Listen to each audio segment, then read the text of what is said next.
Bueno, ahí estamos. Pero esperen que me dejo el textito a mano. A mano es un decir, ¿no? En épocas de... ¿Se llama? De virtualidad. Decía, pequeño repaso de trabajo salarial y capital. Yo prefiero, de todas maneras, que sea una clase como la de la clase pasada y que no sea una clase donde todo lo que se planificó funcione, porque supone que me parece una suerte de unilateralidad de la clase, ¿no? Es decir, si sale todo lo que planificaste, sobre todo cuando uno interactúa con otros seres humanos, como estimo son algunos de ustedes, otros no los he visto, no sé, son bots o algo así, pero en general suponemos que hay seres humanos, entonces en general la gente interactúa y los planes se salen de control. Y la verdad que me parece que la clase pasada estuvo bastante charlada y yo disfruto particularmente de ese tipo de instancias. Bueno, en resumen, habíamos dicho trabajo salarial y capital. Una de las preguntas fundamentales, entonces, precio-valor, cómo se produce el valor, cómo se produce el precio, cómo se produce la mercancía, fuerza de trabajo, y lo que nos quedó un poco sobre el final es, entonces, por qué, cómo empieza a funcionar toda esa maquinaria y por qué el obrero está cada vez, o por qué la fuerza de trabajo está cada día más pauperizada, ¿no? Es decir, más explotada. Habíamos dicho, el precio es una determinación de oferta y demanda, dice Marx. No es lo mismo que el valor. El valor, reitero por enésima vez, es el tiempo de trabajo necesario para producir determinado bien. Sea tiempo, ¿no? Tiempo pasado o tiempo presente, ¿no? ¿Se acuerdan que también Marx decía el capital es trabajo pasado? ¿Sí? Que gobierna lamentablemente el trabajo vivo, el trabajo contemporáneo. Dice siempre en el comunismo, el trabajo vivo va a gobernar el trabajo acumulado, y no, porque también eso dice Marx, ¿no? Qué paradoja tan espantosa que yo cuanto más trabajo, lo que genero es hacer más capital, que es en definitiva el que me va a explotar cada vez más. Es decir, vieron que en un momento del texto dice, bueno, que entonces sería bueno un desarrollo del capital para aumentar, ¿no? los niveles de salarios, ¿no? de acceso a ciertas mercancías por parte del proletariado, etcétera, etcétera. Marx dice de ninguna manera, hay una relación que es inversamente proporcional entre ganancia y salario, ¿no? Cuanto más gana el capitalismo, más extracción hay sobre el trabajo. Porque el trabajo es lo único que genera valor, lo decimos de vuelta. Una máquina para hilar suéteres, qué sé yo, en el medio de un desierto no es capital. Es capital en una relación. Entonces, y esto para mí es un elemento fundamental. El capital es una relación social, una relación que va asignando lugares, que monetiza o no algunas actividades, ¿no? Que mide y pesa de determinadas maneras.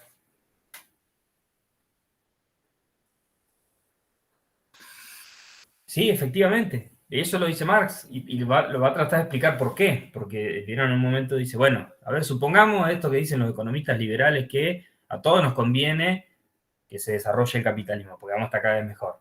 Bueno, no, no es lo que está pasando y no es lo que va a pasar. ¿Por qué? Hay algo que se llama tasa de ganancia media, que dicen los economistas. Marx dice, lo único que genera valor es la fuerza de trabajo. ¿Sí? Eso se puede después generar como capital, ¿no? El famoso trabajo muerto o trabajo pasado, pero hay una tendencia a una incidencia cada vez menor del trabajo por sobre la producción. Vamos a explicarlo esto de una manera que se comprenda más fácilmente. Marx dice, cuando un capitalista pone un peso, ¿no? un dólar, la máquina le devuelve un dólar, ¿no? Es decir, por cada inversión en capital que hace el capitalista, el burgués, la máquina le devuelve la misma cantidad. Es un círculo de no aumento. Lo único que aumenta el capital, lo único que produce ganancia al capitalista es el trabajo, en su versión de plusvalor. recuerden de vuelta, el burgués le paga una determinada cantidad de dinero que le permite el acceso a determinadas mercancías para la reproducción de su propia, digamos, de su propia reproducción del trabajador, que supone determinadas mercancías comestibles, de ropa, cierta vivienda o condiciones más medianamente de alojamiento que no le permitan no dormir en la intemperie y cagarse muriendo, perdón la expresión academicista, cagarse muriendo de frío. Y bueno, y su prole, ¿no? Y seguir, no solo mantenerse, sino tener hijos que vengan a reponer a los trabajadores que se van muriendo, rompiendo, es decir, enfermando, etcétera, etcétera. Eso se le paga, pero se le extrae un plusvalor, ¿no? O sea, se le extrae, hay una parte no pagada, vamos a decirlo así, en cada acto de contratación de cosas. Lo que dice Marx en esta caída, ¿no? Caída tendencial de la tasa de ganancia media, que posiblemente la vayan a ver después con Andrés, si ven economía marxista, es que cada vez la máquina es más, o sea, cada vez hay más proporción de máquina que de seres humanos trabajando. Entonces eso lo que hace es, si dijimos, lo único que produce valor es el trabajo, y cada vez hay menos trabajo y más máquina, la tasa de ganancia del capitalismo cada vez menor. ¿A qué lo lleva a esto? ¿A qué empuja? Y es después lo que dice también el trabajo salarial de capital. Después de la página 23, entre la 23 y la 28, está ahí todo el desarrollo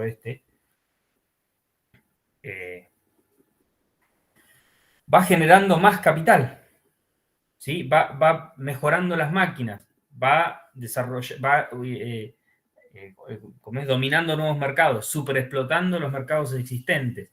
Y lo único que está haciendo, dice Marx, es ir cavando su propia tumba, ¿no? Porque eso que él veía como algo finito, que hoy nosotros podríamos decirle, bueno, Marx, claramente el capitalismo ha tenido una capacidad de adaptación que vos no llegaste a ver, no pudiste imaginar, ¿no? Porque, digamos, en un momento el mundo sería capitalista, sería súper explotado y eso produciría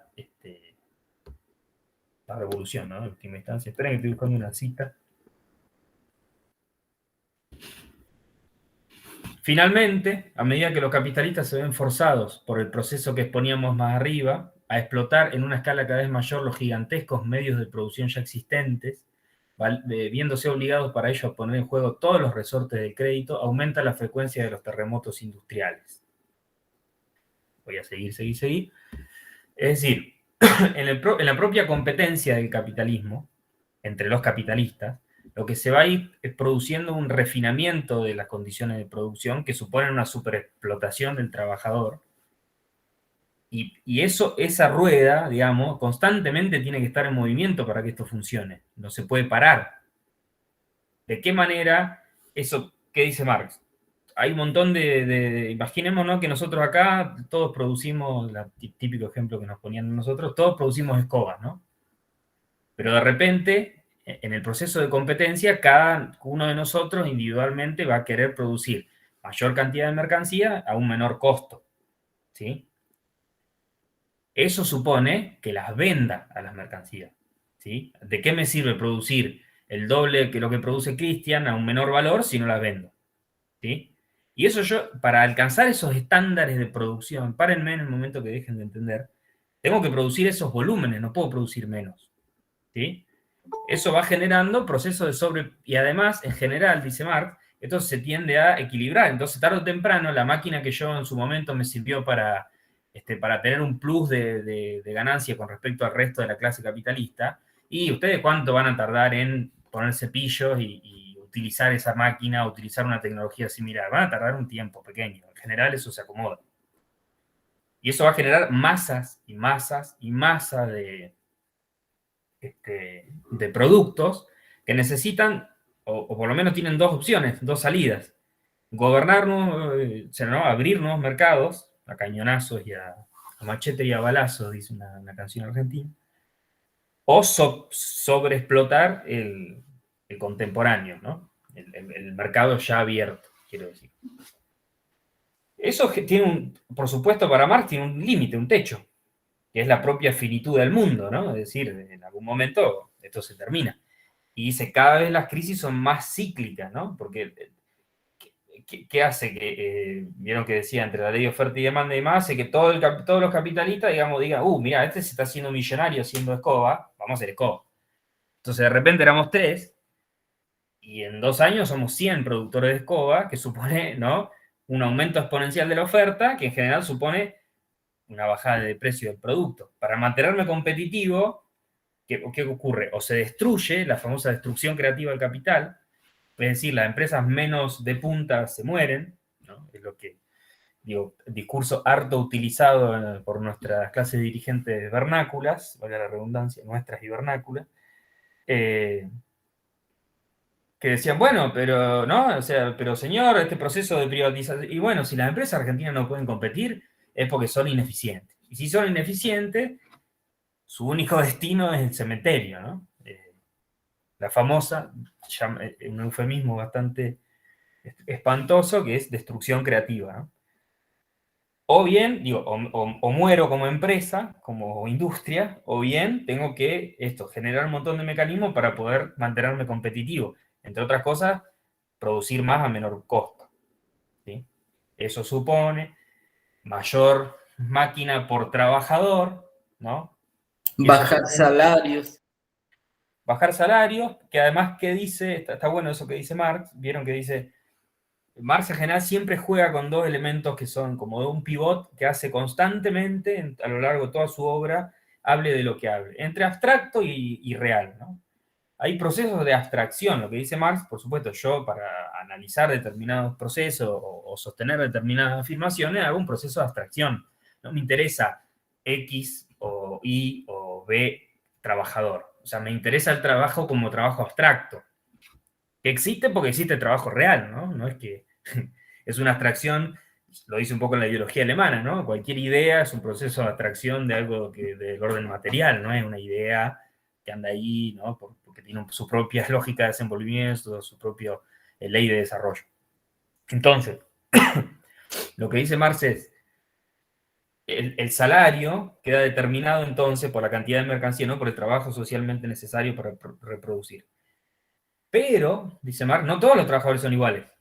Y con este proceso de maquinización, digamos, ¿no?, de la producción, el obrero es cada vez menos importante en su individualidad. Es decir, no, pasamos del artesano que tenía un arte, valga la redundancia, ¿no?, que tenía un know-how, le dice la teoría de, supongo que usted, no sé quién le había encantado sociología de las organizaciones, bueno, el know-how, ¿no?, el cómo hacer determinada cosa, acá es cada vez menos necesario. Entonces la reproducción de la fuerza de trabajo es cada vez más barata, porque ni siquiera el tipo de repente tiene que saber leer, ¿no? Si vos vas y le decís, mire hombre, usted tiene que, ¿no?, bajarle esta palanca desde las 2 de la tarde a las 2 de la mañana y chau. No tiene que usted que hacer nada más que eso, ¿no? Una super división del trabajo, ¿no? Dice Marx, cada vez se divide más el trabajo, porque el trabajo es el famoso Fordismo, ¿no? Que lo vemos desarrollado años después, ¿no? Les recomiendo, si no la vieron, porque en su momento era, bueno, es un clásico, en su momento era un clásico un clásico que se veía, es Tiempos Modernos de Chaplin.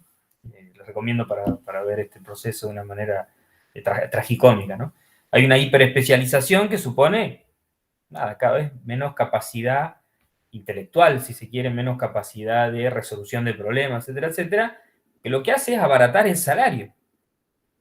Con el agravante de que, dice, en general vieron que decía, el precio se equivale, que dice Marx, una cosa es precio, otra es valor, lo repito por enésima vez, pero en general el precio a mediano plazo se equilibra con el valor. Pero lo que se equilibra es el salario mínimo, dice Marx. Y hay muchos trabajadores que con el salario mínimo no les alcanza porque tienen costos de reproducción más altos que otros. Se pueden imaginar lo que pasa, ¿no? Y además cada proceso de estos, perdón, quiero decir, cada superación de esta crisis, lo que hace además es empujar un montón de trabajadores a ser ex trabajadores. Eso aumenta entonces, si lo vemos en términos de oferta y demanda, aumenta la oferta de trabajo, ¿no? Si aumenta la oferta de trabajo y la demanda se mantiene igual, lo que ocurre es,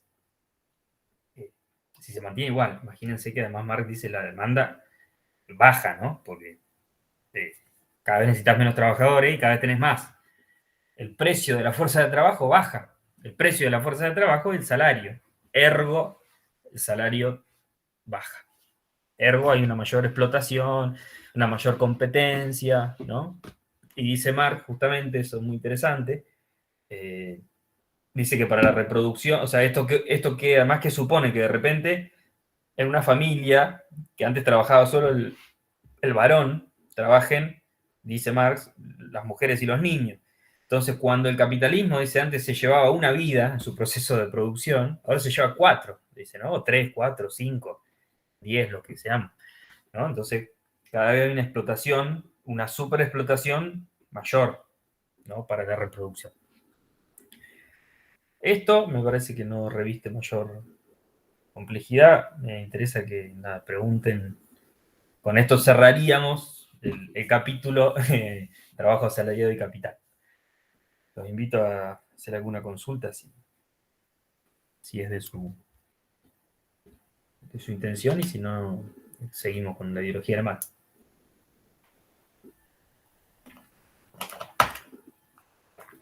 Bueno, seguimos.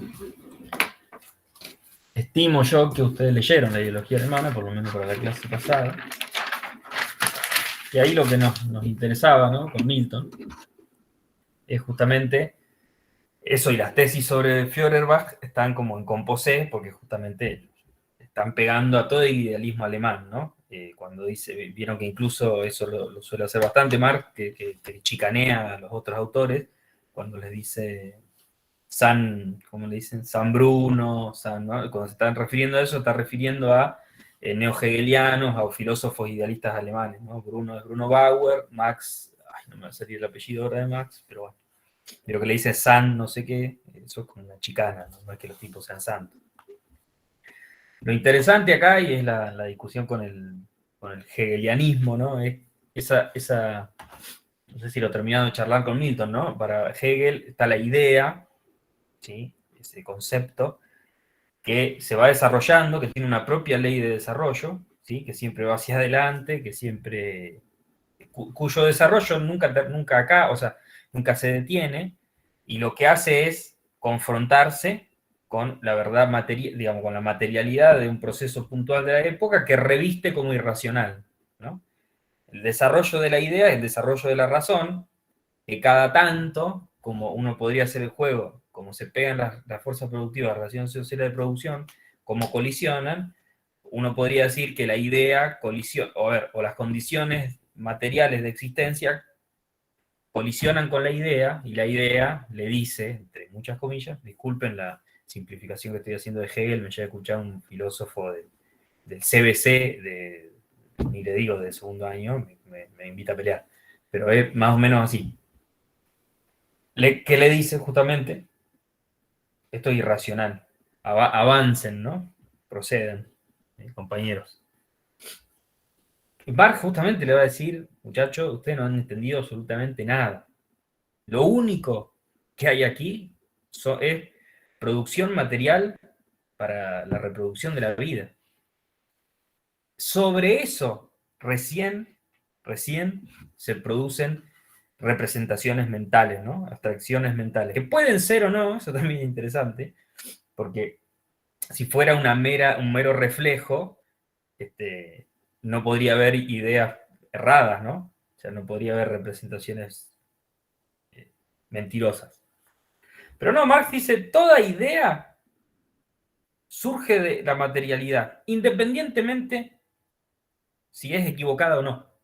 ¿Sí? No hay una cuestión de correlación.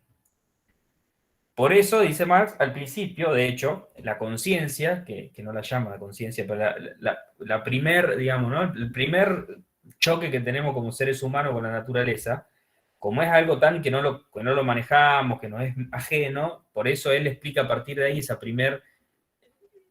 Vieron que en general, cuando uno hace historia y mira para atrás, las primeras poblaciones le tenían... a ver, también vamos a hacer una simplificación y hasta, no sé hasta qué punto una ofensa a los pueblos. Pero vieron que hay dioses, si se quiere, que son de orden natural, ¿no? De la lluvia, del fuego, ¿no? De un jaguar, un león, lo que sea. Lo que dice Marx un poco ahí es, bueno, justamente como hay un grado tan poco desarrollado de la producción, justamente se llama trabajo asalariado y capital. Tiene, tiene como ese nombre. Se llama trabajo asalariado y capital. Lo encontrás en cualquier kiosco de revistas y nada, en cualquier pones trabajo asalariado y capital. Yo no sé si lo subí o era uno de los que estaban disponibles ahí. Nada, llegan al spam, está escrito, digamos, está reproducido en innumerable infinidad de veces. Perdón. Entonces, esa es como un primer estadio, ¿no? Del desarrollo, cuando extraemos las cosas de la naturaleza, ¿no? Cazadores, recolectores. Bueno, hay una conciencia muy acotada, porque justamente hay un proceso de producción muy acotado. Eso se va a ir desarrollando, ¿no? Dice Marx, hay 3 motores del desarrollo, dice, ¿no? Digamos, la creación de fuerzas productivas para la satisfacción de necesidades, una especie de evolución en función del surgimiento de nuevas necesidades, de poblaciones más grandes, ¿no? Y la familia, pero la familia que viene en Marx, o en ese pasaje por lo menos, la familia es como el reaseguro para la reproducción, ¿no? Marx dice, piensa la familia como diciendo, a ver, el ser humano no solo quiere mantenerse, sino que quiere reproducirse, ¿no? O sea, reproducir en el sentido amplio de la palabra, no meramente tener descendencia, sino reproducir la vida, quiere decir satisfacer ciertas necesidades que son, de orden de morfar, pero son de alimentarse, son de tener relaciones sociales, etcétera, etcétera, etcétera. Eso, Marx dice, el ser humano ha encontrado la familia como la institución encargada de la reproducción, ¿no? Son como los 3 motores del desarrollo. Y las sociedades se van desarrollando, ¿sí? Primero, ¿no? Y vieron que dice, primero hay una separación campo-ciudad, y después una separación a su vez de industria y comercio, ¿no? Eso como se va cada vez ahí lo mandan. Se va cada vez una especialización mayor, digamos. Ahí es donde el artesano va quedando despojado de su fuente de trabajo, ¿no, profe? Porque esto va generando de que tengan poco espacio para poder producir de poder vender su producto, quiero decir. Claro, ahí, y es la parte que por ahí a nosotros menos nos interesa, como cátedra, quiero decir, del pasaje de los modos de producción, ¿no? Porque vieron que ahí dice, primero hay un modo de tipo tribal, ¿no? Donde, bueno, ahí no hay una separación tan importante de labores de ejecución, es como una especie de continuación del padre de familia y demás, pasa por Roma, pasa por Roma como centro en la ciudad, que después se vuelve al campo en el feudalismo, y como eso, ¿no? En el feudalismo dice tenemos como dos formas de propiedad. La propiedad, digamos, en el campo, del siervo de la gleba, que le tiene que rendir cierto tributo al señor feudal, ¿no? Más o menos todo lo que conocemos, y en la ciudad se van desarrollando otros trabajadores libres que primero, como dice Cristian, son artesanos, que después se van, ¿cómo se llama?, agremiando, ¿no? Los primeros gremios son gremios de artesanos, donde hay un maestro que le explica al resto cómo hacer más o menos las cosas, y eso va originando, digamos, después las industrias, ¿no? Si vamos a contarlo como un cuentito, ¿no? Con todos los problemas que eso genera.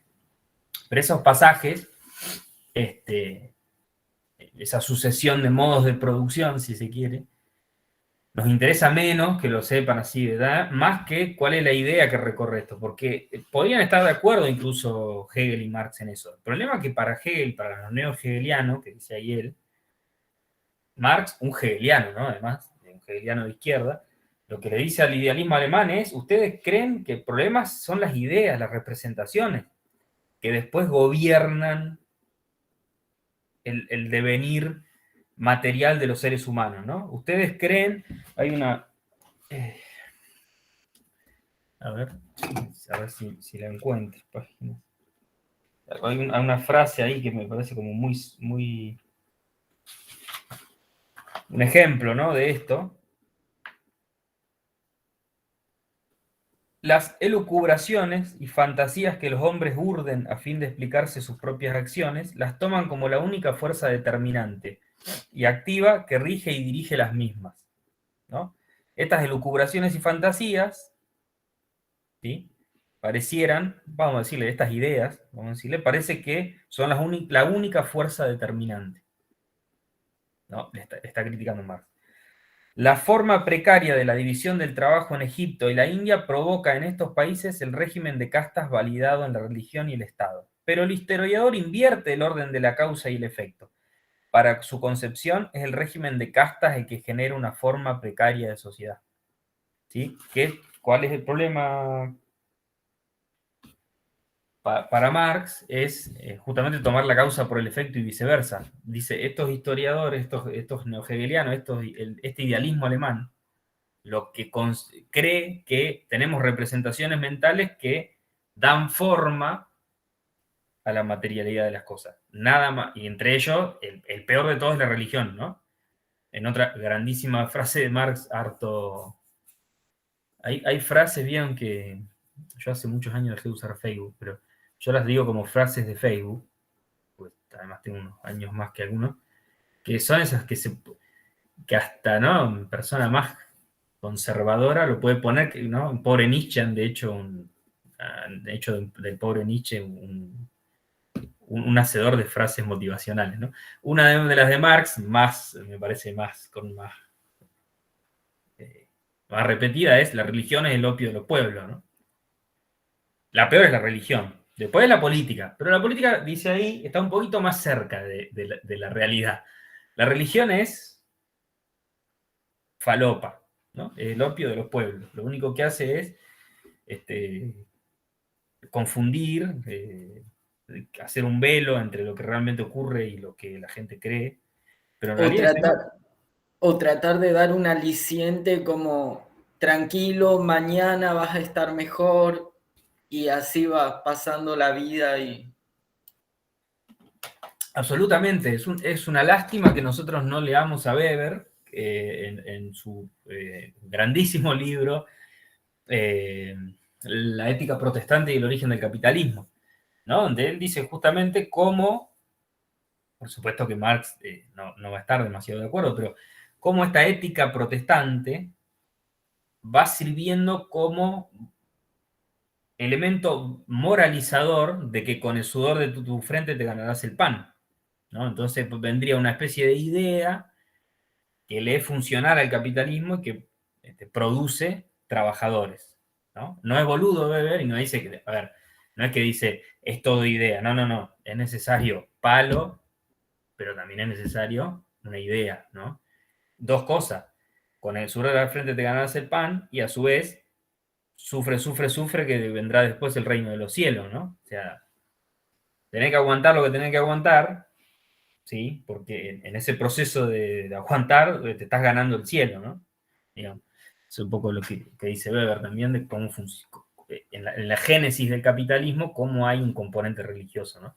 Que actúa esto, ¿no? Como aliciente o como moralizador, es decir, eh, eh, la crítica a la vagancia no es natural, ¿no? Digamos, yo incluso hay que hacer una ética de la vagancia. Yo soy militante de estar al pedo, porque realmente hay una cosa como moralizante muy terrible, ¿no? De que ¿quién nunca se levantó de una siesta de 1 hora de más con culpa? Como, ¿viste?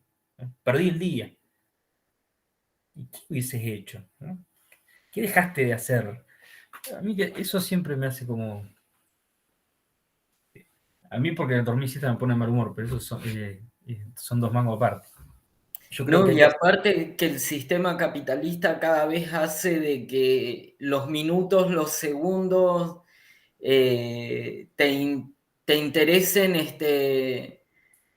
producirlos o hacerlos productivos, ya sea con lectura, ya sea con trabajo.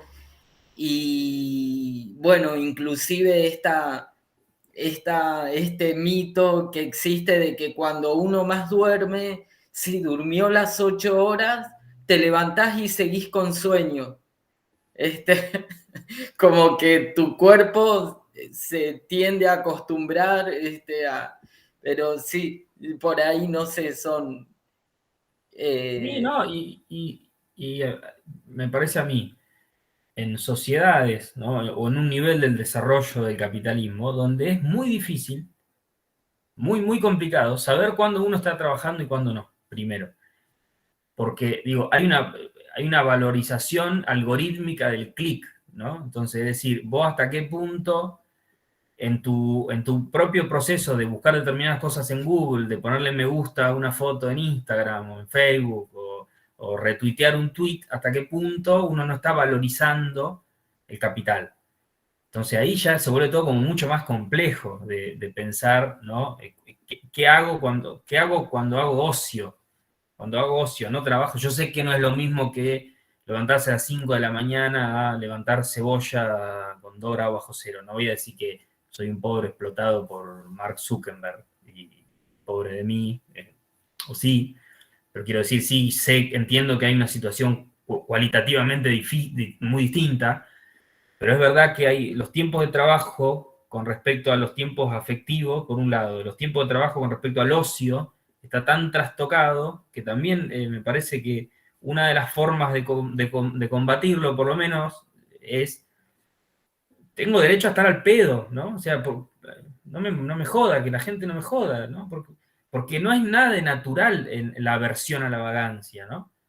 Digo, Sarmiento, una de las primeras, no una de las primeras, perdón, una ley muy conocida, ¿eh? ¿No? Vagos y mal entretenidos. Vos no podías, digamos, acreditar un conchavo de trabajo, te vas a la frontera norte con Paraguay, ¿no? Hay un proceso terriblemente violento de aniquilación de la utilización de un tiempo que no sea necesariamente tiempo de trabajo. En ese sentido, yo creo que eh, hay que hacer algún culto al estar sin ocupación, ¿no? Y no debería generarnos ninguna situación ay, no hice nada.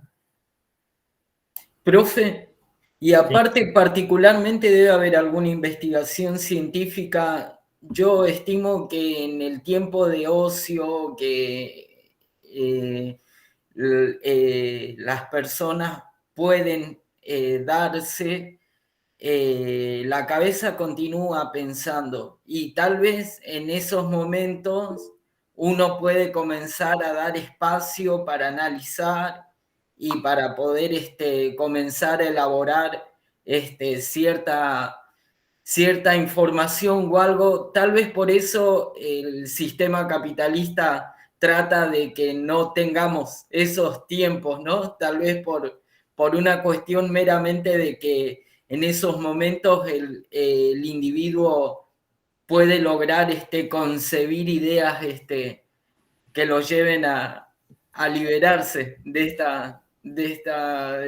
maquinaria.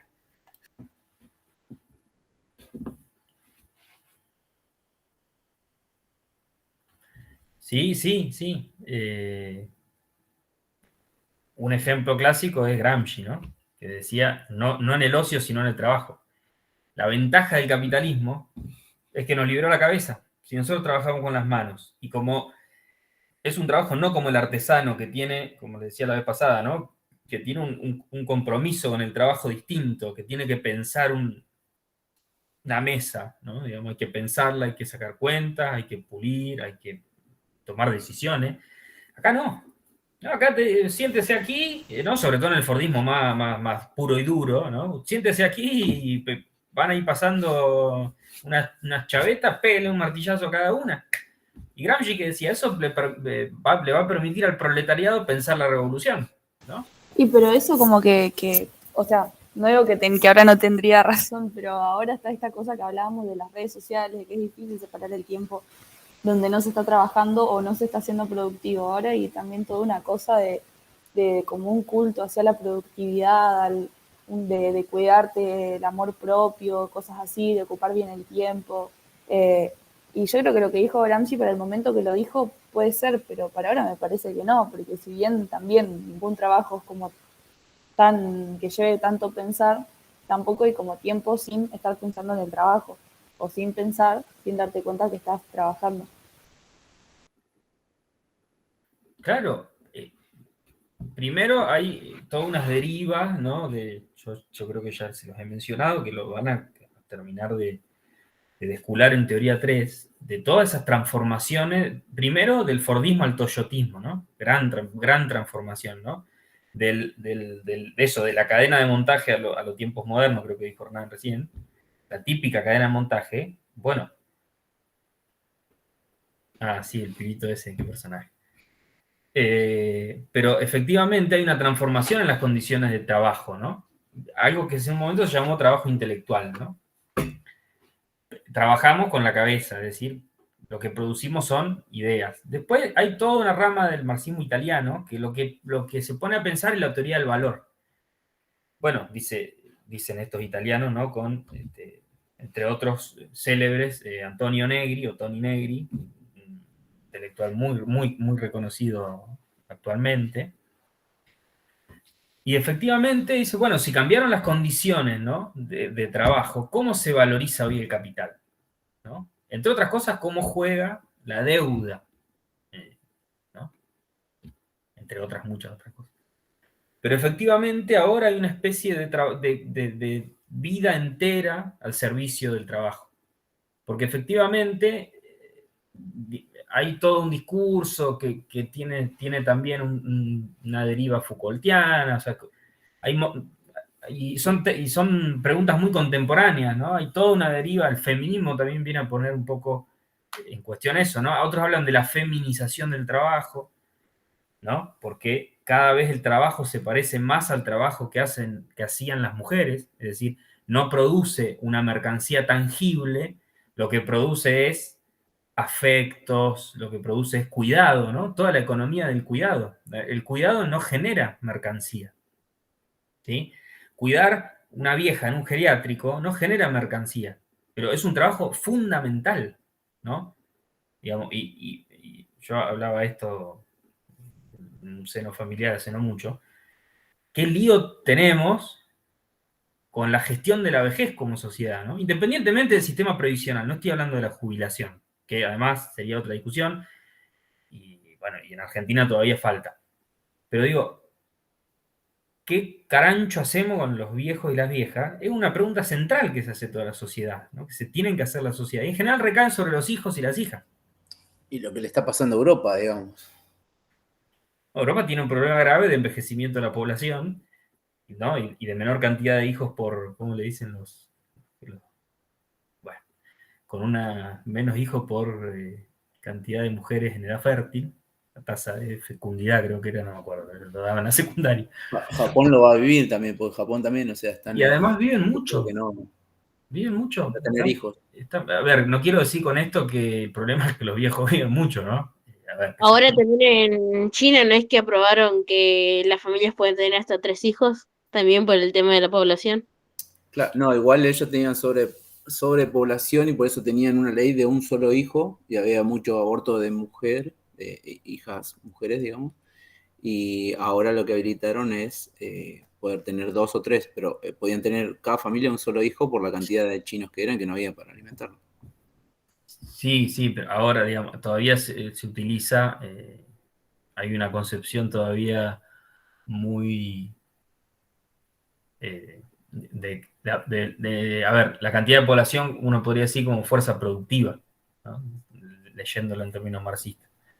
Lo que pone China a jugar es la cantidad a veces, ¿no? Digamos, el primer consumidor mundial, ¿no? Muchos mercados dependen, nosotros, digamos, ¿saben lo que haríamos con las sojas si China no deja de comprar de un día para el otro soja? No quiero ser escatológico, pero imagínense. Efectivamente, todo esto, hay toda una... Y además, el trabajador de hoy, ¿no? y la trabajadora de hoy, es eso, una persona que cambia de trabajo constantemente, que vive, como dijo el ex Bullrich, ¿cómo se llama? Bullrich, el nene Bullrich, no Patricia.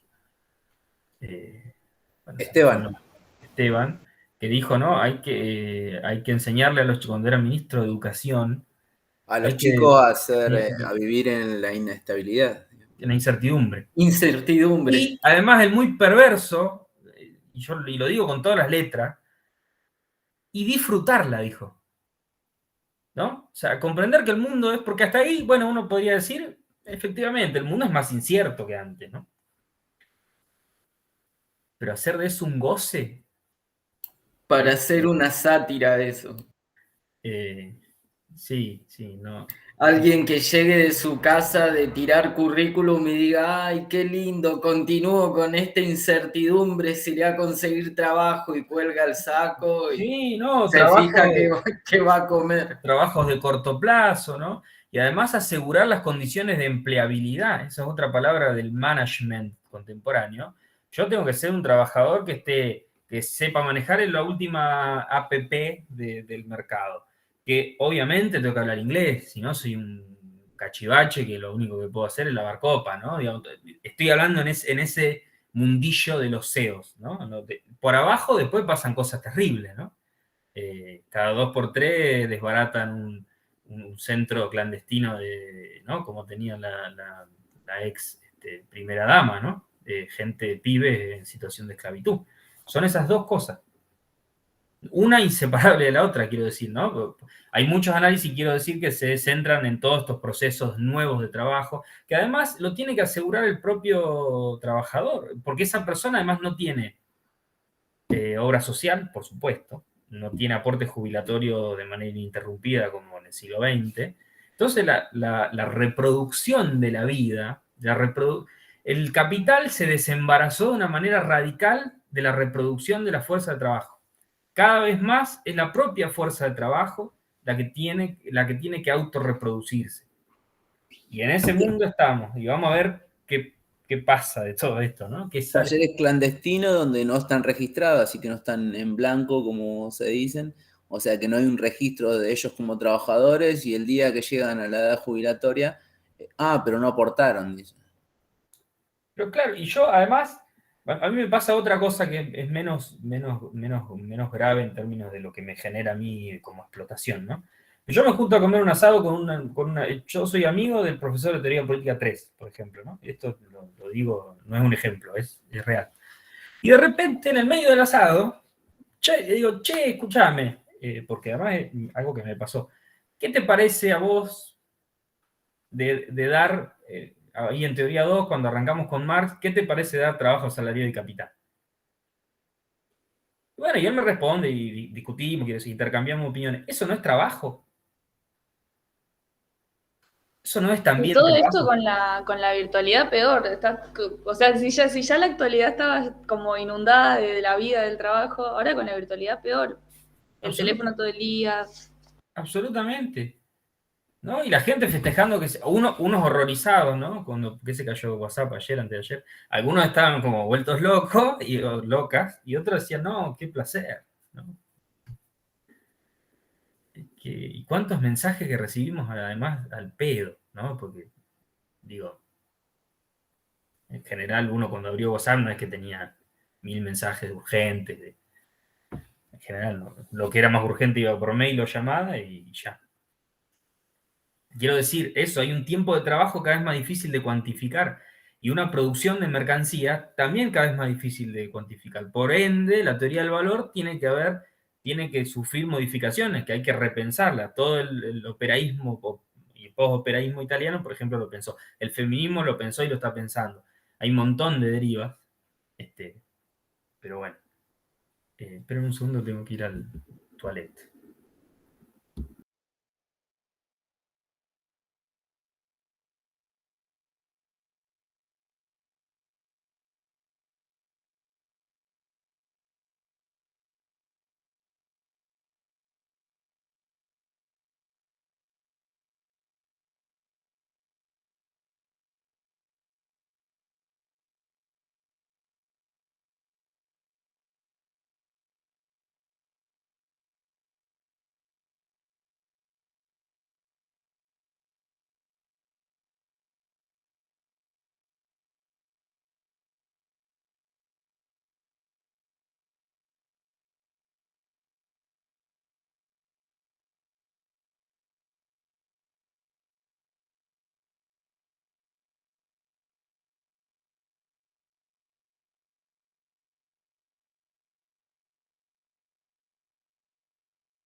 Bueno, les soy absolutamente sincero, me re perdí de dónde estábamos con ideología alemana, pero lo importante que queríamos que saquen de eso es justamente que son las condiciones materiales de existencia, ¿no? Las que producen las ideas. Jamás al revés. Por eso dice, estos idealistas alemanes abusan de ese concepto, la idea, ¿no? Que va a terminar en el estado ético, en Hegel, ¿no? Hegel tiene su propio fin de la historia, ¿no? Como preguntó Bárbara aquella vez, con muy buen tino, si esta idea se desarrolla ad eternum, o si esta fuerza productiva se desarrolla ad eternum, porque estos autores estuvieron tentados a ponerle un cierre, ¿no? A clausurarla. Hegel en el estado ético, de hecho, cuando entra, hay una anécdota, pero no me va a salir, porque no la sé muy bien. Cuando lo ve pasar a Napoleón, dice, bueno, ahí va la historia, ¿no? Ahí va la idea.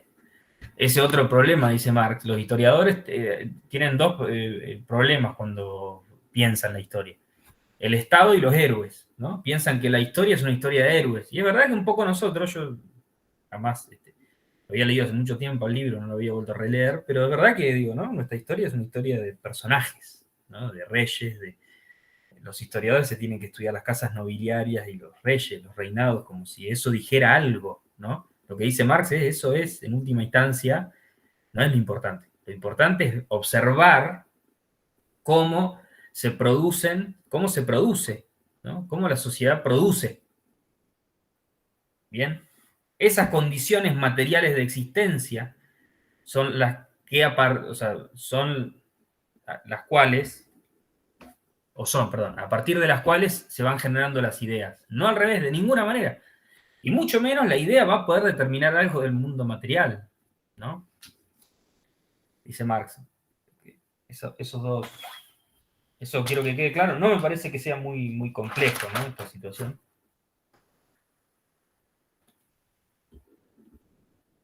Para que es largo el...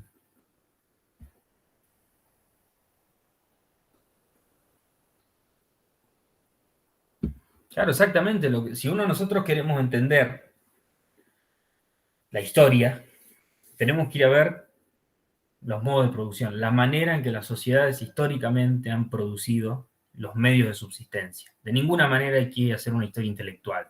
Para Marx sería una estupidez hacer una historia intelectual. O pretender una historia intelectual autónoma de la historia material. Por ahí sí uno puede analizar las ideas, ¿por qué no? Pero siempre entendiendo que las ideas tienen los pies sobre la tierra. Jamás una idea por sí misma ni engendra otra idea, ni va a poder trastocar las condiciones materiales. Todo empieza ahí. ¿Sí? Esto colaboró, si se quiere, con una típica explicación de la dialéctica, que es Marx da vuelta a la dialéctica de Hegel, ¿no? Si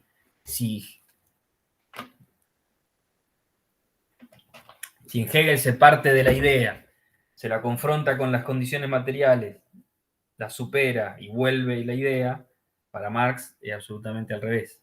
Yo no estoy de acuerdo con esa explicación y estoy más de acuerdo con un texto de Luis Althusser, que lamentablemente no lo vamos a leer, porque no viene el caso, porque no corresponde a teoría 2, digamos.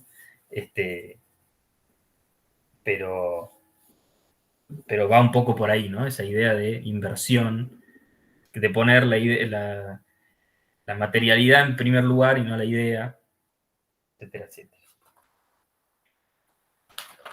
Por último, me parece de la ideología alemana otro elemento, sí que existe, no es que la niega, incluso dice las ideas tienen materialidad, y yo pensaba automáticamente, en el Althusser,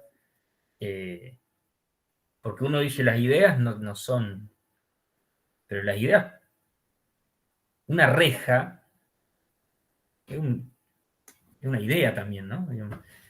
Que supone propiedad privada, etcétera, etcétera, ¿no? Supone un montón pero tiene algo es tangible la ideología, ¿no? Las ideas son tocables. Una cárcel está ahí, yo la veo y hasta qué punto eso no es una idea, ¿no? O no hay una idea sobre eso producto de la materialidad de las cosas. Y por último eso, ¿no? La idea siempre, la ideología dominante es de la clase dominante, ¿no? Y ahí le pega, si ustedes lo llegaron a leer, le pega fundamentalmente a los contractualistas y principalmente, a mí me da la sensación, a Rousseau. Pues dice, ¿no? Este proceso de desarrollo, de división del trabajo, etcétera, etcétera, produciendo roces, conflictos. Surge el Estado.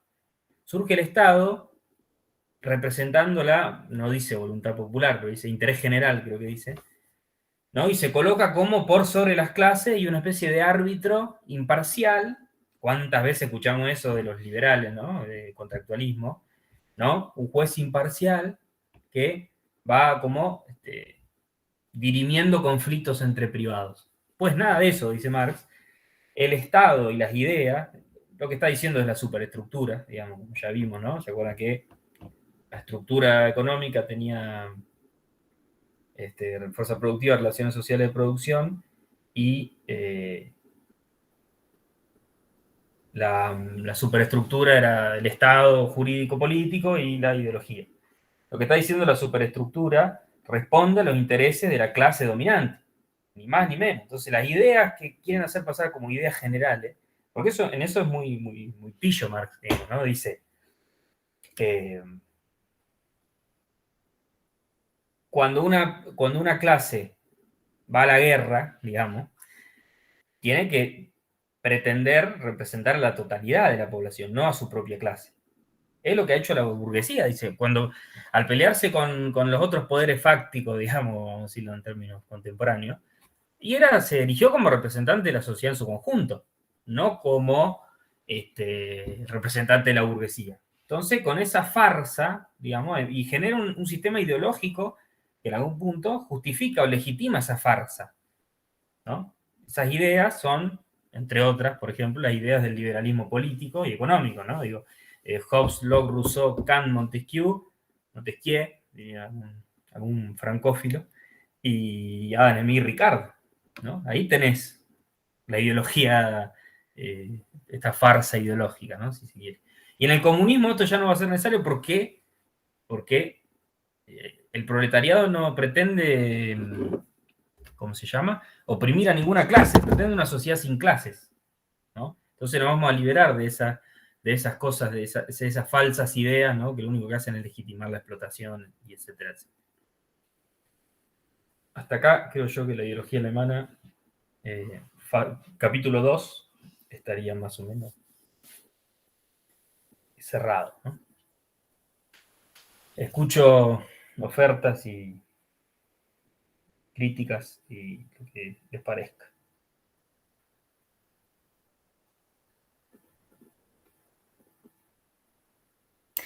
Profe, en esto inclusive, bueno, el texto que nos pidió que leamos, la carta a Ponte y a Simón Bolívar, también está inclusive fundada y argumentada en esto, cuando él refiere del movimiento liberador que genera Simón Bolívar en América.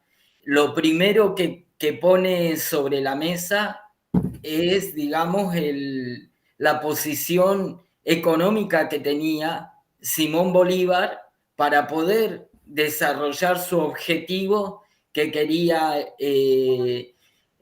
realizar toda la liberación de América Latina y el Caribe. Y bueno, en ese sentido particularmente lo que, como recién usted nos llevaba a analizar, el tema del materialismo, el tema de que es necesario en cierta manera tener esto para poder, desarrollar nuestros objetivos, ¿no? La idea. También yo lo asocio con esto que usted hablaba en la primera clase que vimos con el manifiesto comunista respecto a la revolución burguesa. Simón Bolívar pudo proyectarse a sus ideales de liberación respecto al contenido económico con el que él contaba para poder, aparte de ser un militar, qué sé yo, pero pero particularmente todas estas herramientas ayudaron a que él pueda desempeñar sus ideas. Sí, bueno, buen pie para ingresar entonces a la última parte de la clase, que en realidad era el objetivo de la clase, pero bueno, como nos dilatamos la anterior, como llaman, nos detuvimos discutiendo bastante la anterior, quedó para el último. Sí, ese texto lo dejé, entre otras cosas, digo, eso también, pero además como Marx es muy crítico de Simón Bolívar, ¿no? Cuando para nosotros la intelectualidad de filo izquierda latinoamericana es un prócer a la altura de San Martín, ¿no? Como para decir, ahí te dejo bárbaro, digo, como para ver justamente qué pasaba cuando Marx venía a analizar por ahí realidades que no le eran tan próximas, ¿no? O no eran Europa occidental, quiero decir. Sí, decime, o decinos. No, también lo quería tirar el texto antes, pero digo, bueno, espera que terminemos con lo que estábamos viendo. Con esto de que, no sé, yo lo sentí como más personal, más a Latinoamérica el texto. Con esto que hablaba de que cuando veíamos la historia como de héroes, yo creo que acá Marx también, al haber hablado así como queriendo contar la versión real de Bolívar, yo creo que él veía acá que en Latinoamérica se lo tenía como un libertador y que era como una figura hasta cierto punto mística también. Y me parece que en eso, no sé, lo que yo interpreté es que se ve como que nos veía atrasados, como que no podía comprender otra revolución que no siga como las líneas de Europa. Hay muchas partes donde él como que ve mal que se haya sacado a los europeos, ve a la ayuda de Inglaterra como una fuerza también. Y yo creo que se esté dando una liberación, una revolución fuera de las formas de Europa. Yo creo que por eso él lo criticó. Para mí está hasta cierto punto como sesgado por su ideología esto. Él acá habla, como hablaba hoy, de que los hegelianos, sus ideas en un momento se chocan con la realidad que la ven como irracional. Sus categorías se chocaron con Latinoamérica y lo vio como irracional, como algo malo lo que estaba haciendo Bolívar.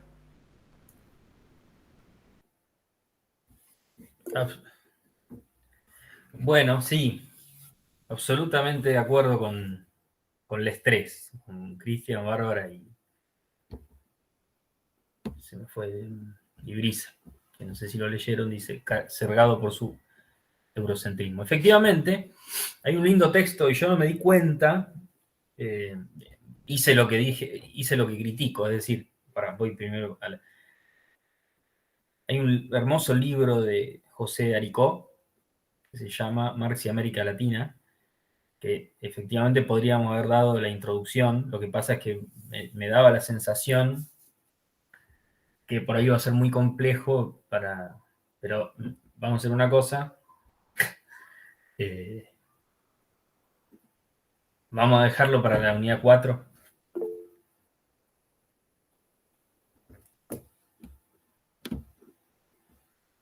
Espérate que...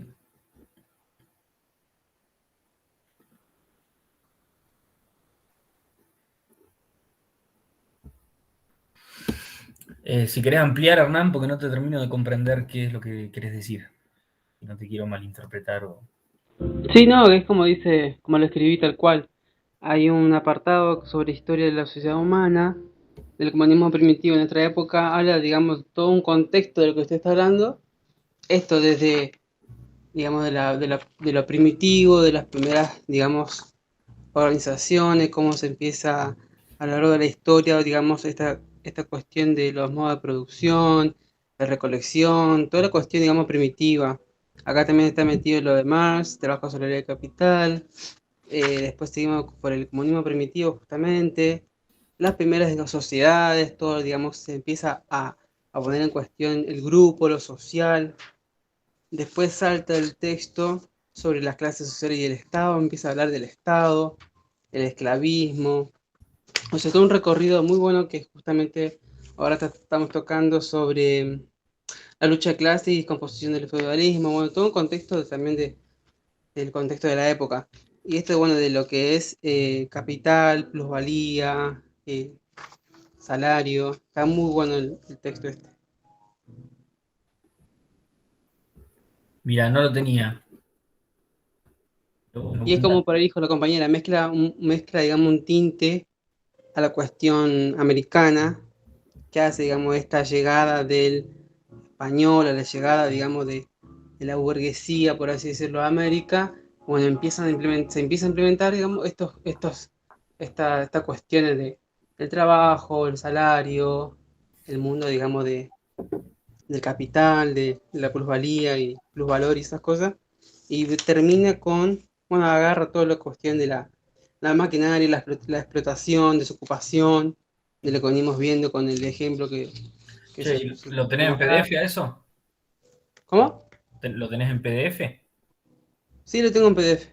Y si, La época si, del imperialismo y las revoluciones si proletarias, podés, está muy bueno el texto. si podés, subilo acá en el chat, ¿querés? Dale. Sí, sí. Bueno, espectacular. Vamos a poner en unidad 4 al amigo José Aricó, que se llama Marx y América Latina, donde un poco la tesis del eurocentrismo ahí la va a poner en discusión. Dice, ¿por qué a Marx le costó pensar América Latina? ¿No? Es la pregunta primera. Una hipótesis, dice, es el eurocentrismo. Él lo pone en discusión, pero ya lo vamos a leer y vamos a discutir. Algo para mí de eurocentrismo hay. Perdón, y con Rusia, ¿no? ¿No le pasó lo mismo con esto de las propiedades comunales y todo eso y cómo iban a transicionar hacia el comunismo? Claro, yo me parece que ahí me mandé una cagada, que es no decirles que lean la respuesta de Marx, o la leyeron. Estaba el libro completo, la respuesta estaba ahí seguidita también. Ah, bueno, me alegro. Bueno, para mí en Rusia, no. Perdón, hago una introducción porque para que estemos todos más o menos en el mismo canal, diría alguien mayor a mí. ¿Por qué dije que hice algo que voy a criticar? Porque se acuerdan, otra de las tesis que discute Aricó es Marx, el Marx joven versus el Marx viejo, ¿no? El Marx viejo sería más proclive a pensar regiones y procesos, no necesariamente del centro de Europa, fundamentalmente Rusia y a su vez Irlanda, ¿no? Son los dos grandes objetos de su última reflexión. Hace poco apareció un cuaderno, ay, ¿cómo se llama?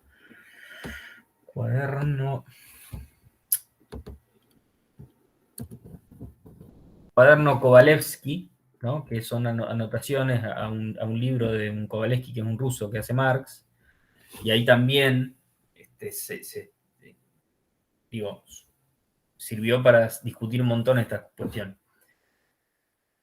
¿Qué queremos nosotros con esto? En general, nuestra lectura con Milton de cómo se da el marxismo en las universidades, en general, a no ser que haya una cátedra muy específica en universidades más grandes o haya cátedras abiertas, ¿no? O seminarios como abundan en las universidades más grandes, en general se da un marxismo muy economicista, muy etapista y muy determinista. Esa era nuestra lectura, ¿no? Se da un Marx, por ahí el Marx manifiesto, ¿no? O un Marx más cercano a lo que podría ser Martha Harnecker, ¿no?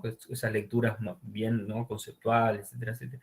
Y para nosotros existe otro marxismo, que es incluso más interesante que ese, en muchos pasajes, y que a su vez es el marxismo que se desarrolla en América Latina, ¿no?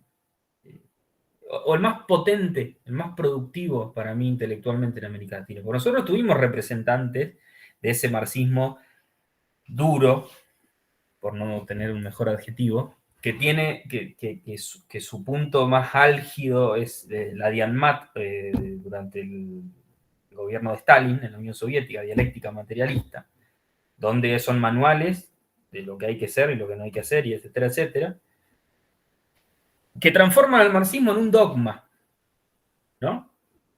Y que todo surge de esa manera bastante facilita, ¿no?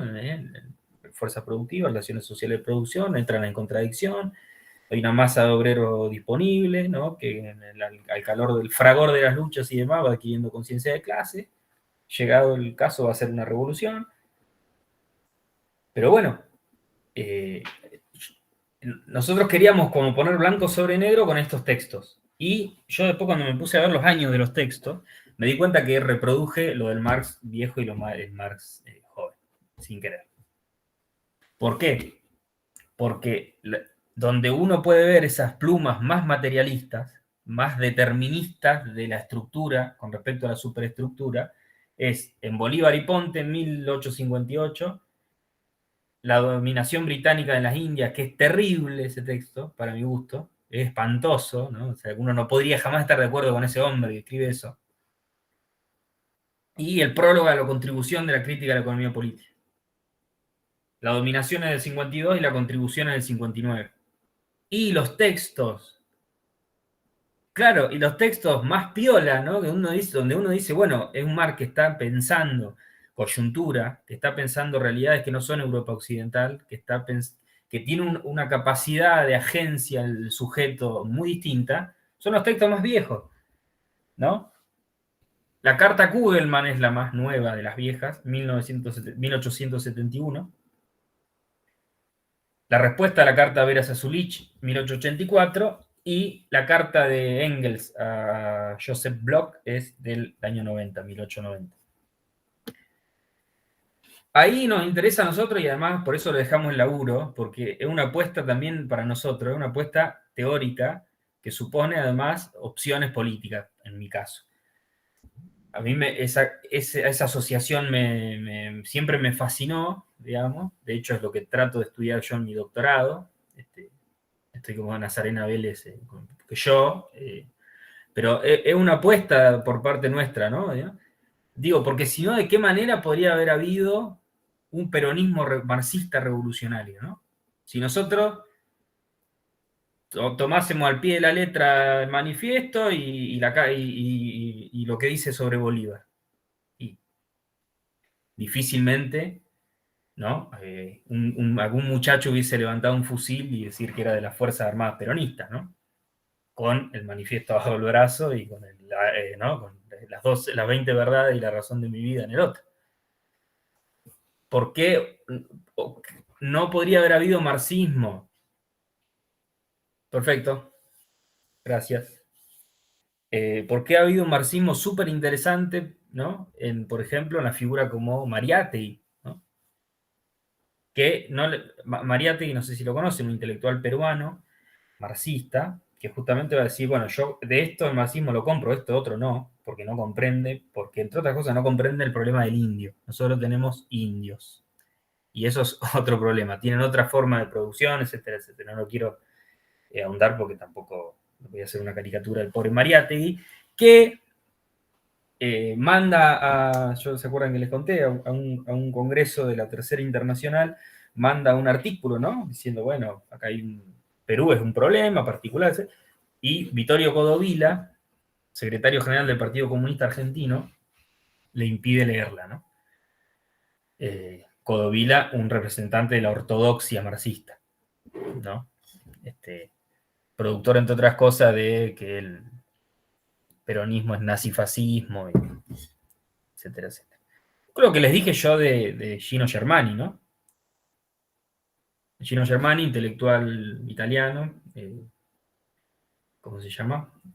Quien creó la carrera de Sociología en la Universidad de Buenos Aires, dijo, entre otras cosas, el peronismo es una aberración histórica. No porque sea feo el peronismo, que seguramente él sería un profundo antiperonista, lo era, pero una aberración en términos de que la historia no fue por los carriles que tiene que ir. Y cuando no va por los carriles que tiene que ir, se producen aberraciones históricas. El peronismo es una de ellas. Entonces, lo que nos interesaba a nosotros con estos fragmentos y demás es ver eso, que Marx podía hacer eso, pero podía ser el Marx que le dice a Veras-Zulich, no, de ninguna manera, no sé quién está hablando en mi nombre, pero a la comuna rusa hay que defenderla. Porque no compren lo que dicen, ¿no? Los tipos de estos que entonces hay que proletarizar a todos los campesinos y para aumentar, ¿no?, la fuerza de la clase obrera industrial en las ciudades para hacer una revolución. No, la mejor manera de defender la comuna rusa es haciendo una revolución ahora, ya, no dentro de 100 años. ¿No? Y esas son las lecturas. Podríamos haber dejado otras más, podríamos haber dejado sus opiniones sobre Irlanda, donde uno ve ahí esa pluma más, me parece a mí más interesante, de intelectual comprometido con la causa. La causa revolucionaria, ¿no? Y no un... a mí, por ejemplo, la carta a Kugelman, ¿no? Acá, esto, por favor, los que pudieron leer algo, que sea una... Son textos de, creo que el que más largo tiene 12 páginas, que es el de Bolívar, no son textos... no quiero hacer de esto una exposición, sino que sea como una charla, ¿no? Porque era la idea, pues son textos cortitos, hay varios.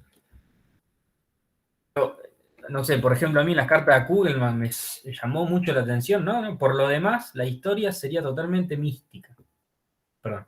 Desde luego, sería sumamente cómodo hacer la historia universal si solo se emprendiera la lucha cuando todas las posibilidades fueran infaliblemente favorables. Por lo demás, la historia sería totalmente mística, si las casualidades no desempeñaran en ella ningún papel.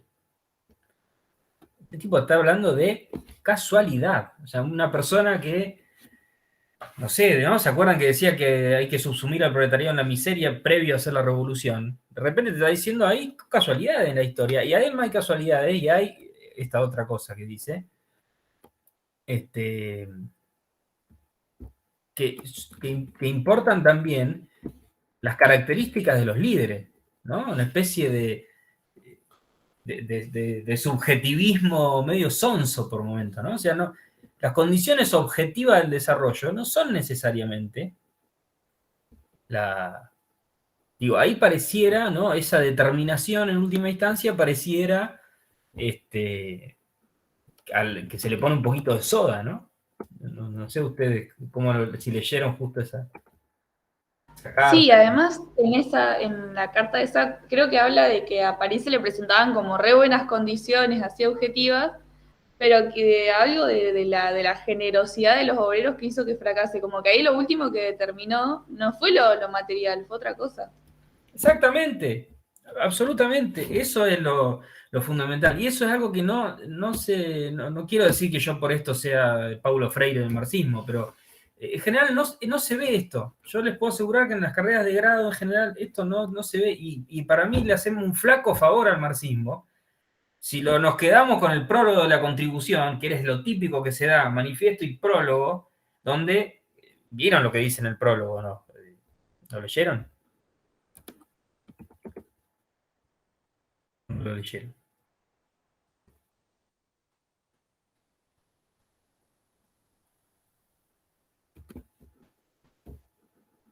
No sé si me escuchan o no me escuchan. Sí. Sí, dice que lo último que condiciona no es lo único, pero lo último, la base es las condiciones económicas.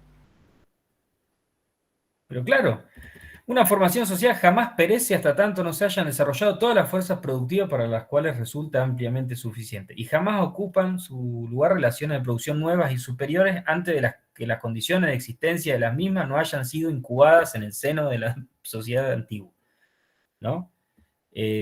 Ahí sí hay una determinación muy potente de las condiciones económicas, ¿no? Y es interesante también ahí, me parece, como en composé de esto, lo que le dice Engels al amigo Bloch, o Bloch, no sé cómo se pronunciará, que dice, si alguien lo tergiversa diciendo que el factor económico es el único determinante, convertirá aquella tesis en una frase vacua, abstracta, absurda. Pero también hace mea culpa, ¿no? Engels dice, el que los discípulos hagan a veces más hincapié del debido en el aspecto económico es cosa de la que, en parte, tenemos la culpa Marx y yo. Frente a los adversarios, teníamos que subrayar este principio cardinal que se negaba, y no siempre disponíamos del tiempo, espacio y ocasión para dar la debida importancia a los demás factores que intervienen en el juego de las acciones y reacciones. Pero, tan pronto como se trataba de exponer una época histórica y, por lo tanto, de aplicar prácticamente el principio, cambiaba la cosa y ya no había posibilidad de error. Desgraciadamente, ocurre con harta frecuencia que se cree haber entendido totalmente y que se puede manejar sin más una nueva teoría por el mero hecho de haberse asimilado. De este reproche no se hallan exentos muchos de los nuevos marxistas, y así explican muchas de las cosas, bueno, etcétera, etcétera. ¿No? Lo que dice Engels es, bueno, efectivamente hay una lectura posible, e incluso son discípulos nuestros, o sea, se hace cargo, no es que dice, ay, no los conozco, como Marx les dice a estos muchachos que cita Vera Sasulich, que dice, no sé, hay unos señores que están hablando en el nombre de usted, mi buen ciudadano, no sé cómo le dice.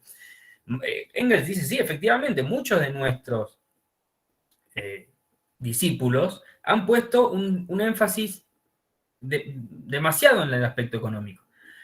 Nosotros lo único que dijimos con Marx es que determina en última instancia. ¿Qué quiere decir última instancia? Que hay una multiplicidad de factores, de juegos de acciones y reacciones que dan como resultado determinada situación. No es el único determinante, de ninguna manera. Marx está diciendo, hay casualidades, e incluso importa la valía, ¿no? Y no sé cómo dice exactamente la frase, ¿no? La forma de ser de los líderes, ¿no? Por supuesto que eso lo dice Marx en una carta, no lo pone en un libro, ¿no? Y eso también es interesante y me parece a mí que es sintomático, es decir, cuando Marx más suelta la pluma, digamos, cuanto menos materialista, dialéctico, determinista se pone, es cuando analiza coyuntura, cuando analiza no un proceso de desarrollo histórico, etcétera, etcétera, y en situaciones que no son libros, ¿no? Que tienen un comienzo, son cartas, digo, la de Vera Sasulich y la de Coso son cartas, o bien son investigaciones periodísticas, si uno le quiere decir, ¿no? Y eso también me parece sintomático. De hecho, ahora este cuaderno Kovalevsky son anotaciones sobre un libro de historia de este Kovalevsky, que es un historiador ruso. Entonces, como está ese meme de Will Smith, que nadie te diga que el marxismo es determinación económica de la sociedad, ¿sí? Y que no juega ningún otro papel, que efectivamente, como lo dice Engels, parte de culpa tienen ellos, y si uno lee La dominación británica de la India, y después Futuros resultados, podríamos haber leído, que es otro, Futuros resultados de la dominación británica de la India, es terrible, ¿no? Lo tengo por acá, y la verdad que, ¿no? Insisto, uno puede no menos que enojarse bastante con... Último párrafo de la dominación. Bien es verdad que al realizar una revolución social en el Indostán, Inglaterra actuaba bajo el impulso de los intereses más mezquinos, dando pruebas de verdadera estupidez en la forma de imponer esos intereses. Pero no se trata de eso. De lo que se trata es de saber si la humanidad puede cumplir su misión sin una revolución a fondo en el estado social de Asia. Si no puede, entonces, y a pesar de todos sus crímenes, Inglaterra fue el instrumento inconsciente de la historia al realizar dicha revolución. En tal caso, por penoso que sea para nuestros sentimientos personales el espectáculo de un viejo mundo que se derrumba, desde el punto de vista de la historia tenemos pleno derecho a exclamar con Goethe, la traducción, ¿quién lamenta los estragos y los frutos son placeres? ¿No? Que quiere decir, efectivamente, es terrible lo que está ocurriendo en el Indostán por parte de Inglaterra, pero lo que está haciendo Inglaterra es llevar el desarrollo, ¿no? No es más que una especie de función histórica que tiene que hacer, y lo que va a hacer es producir relaciones capitalistas de producción, lo cual, ya sabemos, va a producir proletariado, y ya lo sabemos de la ideología alemana, hay que producir miseria para hacer la revolución. Yo también les quería echar algo acá de la ideología alemana.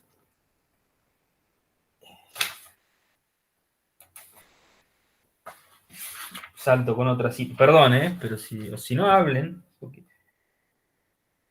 Lo importante de todo esto es que en cualquier momento puede producirse una batalla entre las fuerzas productivas y el régimen social vigente, por no ser apropiado el desarrollo alcanzado por aquellas. ¿Sí? O sea, relación social y la producción, fuerza productiva. Siempre que esto ocurra, el teórico que note la impropiedad atacará el régimen social vigente para transformarlo y reemplazarlo por otro, restableciendo de este modo el equilibrio. Y nos expresamos mal al decir que puede producirse. Debe producirse necesariamente esa ficción. ¿Sí? O sea, acá hay otra vez un componente de necesariedad e insisto, y ya lo dije 1000 veces, necesario como que el huevo hierva. ¿Sí? Ese tipo de necesariedad histórica. Eso lo lleva a decir, bueno, yo lamento mucho lo de los pobres hindúes y lo de los pobres, no me acuerdo qué otros países ahora componen el Indostán, pero es lo que hay. El desarrollo del capitalismo va a ser así. No es que yo moralmente esté de acuerdo, ¿eh? Hay una ley histórica que sigue su curso independientemente de lo que uno opine. Y además, ¿quién va a lamentarlo cuando los frutos son placeres, ¿no? Decime. Como en el manifiesto comunista también dice, profe, justamente por la necesidad de ampliar el mercado mundial. O sea, es esta cuestión que termina impulsando. Y efectivamente, y además hay una... Sí, diga, Nora.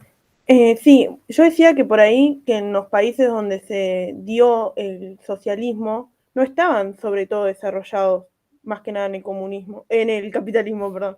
Tipo, Cuba no estaba desarrollada en un modelo capitalista, y sí dio la revolución. Y después había otra pregunta que tenía, que era, por ejemplo, si, viste que Marx plantea como fases para llegar al comunismo. Si esas fases se pueden saltar, tipo si ponerle como pasó en China, que eran como una sociedad subdesarrollada, podemos decir, y pasó un socialismo.